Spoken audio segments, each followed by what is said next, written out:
Okay દીપકાનજી. જય સચિદાનંદ. 9th જુલાઈ, 9મી જુલાઈ, લુપ્તપણું ન કરાય. ખાતી વખતે ખોડ કાઢવી તે ભયંકર ગુનો છે. ખાતી વખતે ખોડ કાઢવી તે ભયંકર ગુનો છે. બેનો તો નોર્મલી કાઢે જ નહીં ને, કારણ કે એ તો બનાવે છે. જે ખોડ કાઢે ને તે ભાઈઓ જ કાઢે. આમ જી છે ને તેમ છે ને આ વધ્યું છે ને પેલું ઓછું છે ને આ શું બનાવ્યું, આમાં કશું મીઠું વધારે ઠેકાણું છે નથી. પણ બેનો દીપકાનંદજી ક્યારે કરે? બેનો તો ક્યારે અ, ખોડ કાઢે?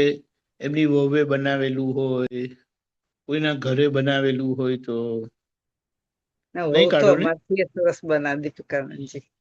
હા, વહુ તો અમારથી સરસ બનાવે છે. અમે તો હવે ઓલ્ડ જનરેશન, એ લોકો ન્યુ જનરેશન. એટલે એ સારું છે. તમે તો નહીં કરતા હોય, પણ બીજા બધા પણ નથી કરતા ને.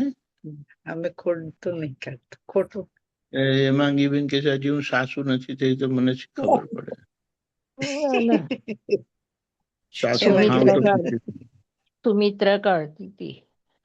પણ જો કીધું ને કે આ સમજવાનું છે. ખાસ કરીને દાદા ભગવાન પાસે આવ્યા પછી, એમની પાસે સમજણ મળ્યા પછી કે ખાવાનું કેવી રીતે તમારી પાસે આવે છે, કયા આધારે આવે છે, એટલે એ બધું સમજતા આપણને પછી ખોડ કાઢવાનું રહે જ નહીં. આપણે એમ કહીએ કે મારે બીપી છે, બ્લડ પ્રેશર છે, તો એમ કહીએ કે મીઠું ઓછું ખાવું જોઈએ. પણ હવે આજે કોકના ઘરે ગયા અને કશામાં મીઠું વધારે છે, હું તો મારી ફૂટપટ્ટીથી માપું છું. પણ આપણે તો દાદાની ફૂટપટ્ટીથી માપવાનું છે, સમજવાનું છે. એટલે દાદાએ શું કીધું કે આજે તમને લાગે છે કે તમારું તો બધું બરાબર છે, પણ અંદર આજે તમારું શરીર માંગે છે કે મીઠું ખાવાનું છે, અને તે મોઢામાં આવે છે ને એટલે હેરાન થાય છે. મોઢામાં આવે છે એટલે નોર્માલિટી કરતા વધારે છે ને, એવી રીતે. તો એટલે અંદરથી પ્લસ માઇનસ કેવી રીતે થાય? આજે જરૂરી છે એટલે આજે આવ્યું છે, પણ તમને મોઢામાં નથી ફાવતું તો બીજું કશું એડ કરી દો. એકલી દાળ પીવે તો બહુ શું કહેવાય, ખારી લાગે, તો ભાત જોડે ખાઈ લો. એટલે એનું એડજસ્ટમેન્ટ હોય છે. પણ મૂળ વસ્તુ ખોડ કાઢવી ને એટલે કુદરતને સ્વીકારવી નહીં, એના જેવી વાત છે. અને જે કુદરત પર આપણે એટેક કરીએ તો કુદરત આપણને છોડતી હશે પછી?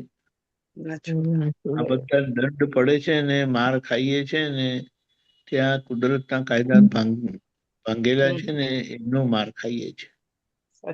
એટલે કે કઈ નહીં તો હવે તો સમજી જાઓ. એટલે આજ લગી આપણે જ્યાં કઈ ખોડ કાઢેલી હોય એને એને યાદ આવે તો ચોખ્ખું કરી લેવાનું. અને આજે કશે પણ ગયા અને એવું કશું આવ્યું તો આપણે સમજી લેવાનું કે આજે આ જ છે. આપણે એક જગ્યાએ ગયા હતા તો મહાત્માની જાગૃતિ કેવી કામ કરે તે આપણે કહીએ કે પૂરી અને બટેકાનું શાક બનાવ્યું. તો એ અંદરથી એમણે કીધું, ખાઈ લો, આજનો દિવસ જ છે. એટલે એમને શાંતિથી ખાઈ લીધું, કોઈ પણ જાતના શું કહેવાય, ફરિયાદ કર્યા વગર, વાંધો કાઢ્યા વગર. આપણે અહીંયા એટલે આપણે તો આવું બધું નથી ખાતા, તો પણ આવું કેમ બનાવ્યું? સમજવું ના જોઈએ. પણ હવે એટલે કહેવાનું આ છે કે કુદરતનો કાયદો તૂટે છે, અને જ્યાં કુદરતનો કાયદો તૂટે છે એટલે કુદરત પર આક્ષેપ જાય છે, કુદરત પર દોષ જાય છે, તો એમ કહેવાય કે એ વ્યક્તિને ક્યારે અને કેવી રીતે શાંતિ રહે, એના આ બધા દુઃખ છે. એટલે ફરિયાદી જ ગુનેગાર છે, એવા બધા જે આપણી પાસે આપ્તસૂત્રો છે એને ખૂબ સમજવાની જરૂરત છે. અને આજ લગી આમાં આ બાબતે થયેલી ભૂલને દાદા પાસે શક્તિ માંગીને કે મને દેખાડો ક્યાં ક્યાં મારી ભૂલ થયેલી. એટલે દાદા તો વિજ્ઞાન સ્વરૂપે આપણી અંદર છે, એટલે અસીમ કૃપા કરીને એ આપણને દેખાડે એવા છે આપણી ભૂલોને. પણ આપણે નક્કી નથી કરતા, આપણે દાદાને આવકારતા નથી, પ્રાર્થના કરતા નથી, એટલે એમનું દેખાડેલું આપણને દેખાતું નથી. આ સમજાય કે આપણે આ રીતે પ્રાર્થના કરીને નિશ્ચય કરીએ છીએ કે મારે મારી ભૂલો જોવી છે, દાદા મને શક્તિ આપો, કૃપા કરો, આશીર્વાદ આપો. એટલે પછી દાદા તો દેખાડે જ છે, પણ દાદાએ દેખાડેલું આપણે જોતા નથી, પણ બુદ્ધિએ દેખાડેલું ચોક્કસ જોઈએ છે. સાચી વાત છે કે નહીં? સાચી વાત. એટલે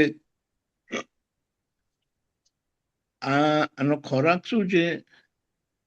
જેને વાપરો ને એ મજબૂત થાય. બુદ્ધિને વાપરો, બુદ્ધિ તીક્ષ્ણ થાય, અને જ્ઞાનને વાપરો તો જ્ઞાન તીક્ષ્ણ થાય.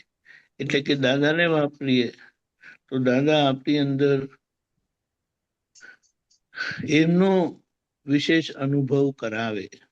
અને મોટા મોટો અનુભવ શું છે કે શ્રીમદ રાજચંદ્રજીએ પણ કીધું છે, એટલે કે કૃપાથી નિશંક થયા તે સમજણથી, પુરુષાર્થથી, સમજણથી નિશંક થશો. અને સમજણથી નિશંક થયેલા, પુરુષાર્થથી નિશંક થયેલા એમને આગળનો અનુભવ થાય. નિર્ભય બનાયા છે, પણ નિર્ભયતા વર્તે. એટલે પોતે નિર્ભય થાય, અને આગળ જતા અસંગતાનો અનુભવ થાય. વિતરાગતાનો અનુભવ એ છેલ્લો અનુભવ છે, જેમાં અસંગતાનો અનુભવ થાય. અને અસંગતાનો અનુભવ બધાનો કોમન. એટલે દાદાએ આપણને કીધું, મેં તમને અક્રમ વિજ્ઞાનની બલિહારી શું છે કે દાદાએ આપણને અસંગ આત્મા આપ્યો છે, નિર્ભેળ આત્મા આપ્યો છે. હવે એ આત્મા અને આત્માનો પ્રકાશ, એટલે એ દાદા અને દાદાનો પ્રકાશ વાપરીને આપણે એમના કાર્યક્ષેત્રમાંથી બહાર નીકળવાનું જ નથી. એટલે આ રીતે આપણને ખબર પડે કે આ જે ખોડ કાઢવાની વાત છે, ભૂલ કાઢવાની વાત છે, દોષિત જોવાની વાત છે, એ કેવી રીતે ગુનો છે? કારણ કે તમને એ વ્યક્તિ પર આક્ષેપ નાખો છો કે વ્યક્તિ આવા છે, તેવા છે. એટલે કોઈને દોષિત જોઈએ અને આપણને શાંતિ થાય એ બને નહીં. એટલે આપણો પરમાનંદ આપેલો હાથમાં આપણને વર્તાય નહીં. જય સચ્ચિદાનંદ. જય સચ્ચિદાનંદ. જય સચ્ચિદાનંદ. બહુ સરસ દીપકાનંદજી, બહુ સરસ. જય